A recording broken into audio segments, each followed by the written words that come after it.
மாநிலம் சுல்தான்பூரில் பாஜக எம்எல்ஏ ஒரு பயனாளிக்கு சக்கர நாற்காலி வழங்கிய நிகழ்வில் நடந்த ஒரு காட்சி சமூக வலைதளங்களில் பெரும் விவாதத்தையும் கேலியையும் கிளப்பியுள்ளது.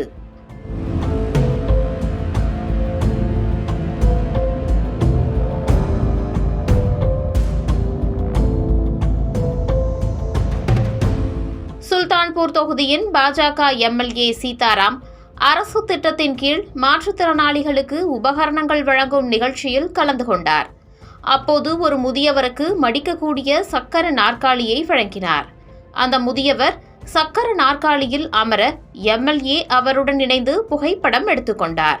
ஆனால் போட்டோ செஷன் முடிந்த அடுத்த கணமே சக்கர நாற்காலியில் அமர்ந்திருந்த அந்த நபர் மிக இயல்பாக தனது 2 கால்களால் எழுந்து நடக்கத் தொடங்கினார். இந்த வீடியோ இணையத்தில் வைரலாகி போலி பயனாளிகளுக்கு உபகரணங்கள் வழங்கப்படுகிறதா என்ற விமர்சனங்களை எழுப்பியது. சர்ச்சை வெடித்ததைத் தொடர்ந்து மாவட்ட அதிகாரிகள் இதுகுறித்து விளக்கம் அளித்துள்ளனர். அந்த சக்கர நாற்காலி வீடியோவில் வரும் முதியவருக்கு வழங்கப்படவில்லை.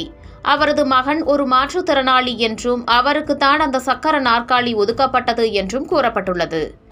அவரது மகன் உடல்நலக்குறைவு காரணமாக நேரில் வர முடியாததால் தந்தை அதனை பெற்றுக்கொள்ள வந்துள்ளார். சக்கர நாற்காலி சரியாக வேலை செய்கிறதா என்பதை சோதிக்கவும் அடையாளத்திற்காகவும் அவரை அமர வைத்து புகைப்படம் எடுக்கப்பட்டதாக அதிகாரிகள் தெரிவித்துள்ளனர். இருப்பினும் புகைப்படம் எடுப்பதற்காக ஒருவரை மாற்றுத்திறனாளி போல அமர வைத்தது தேவையற்றது என இணையவாசிகள் கருத்து தெரிவித்து வருகின்றனர். நாற்காலி வழங்கியபோது எடுக்கப்பட்ட வீடியோவை வைத்து ஆம் ஆத்மி கட்சி பாஜகவை கடுமையாக விமர்சித்து வருகிறது.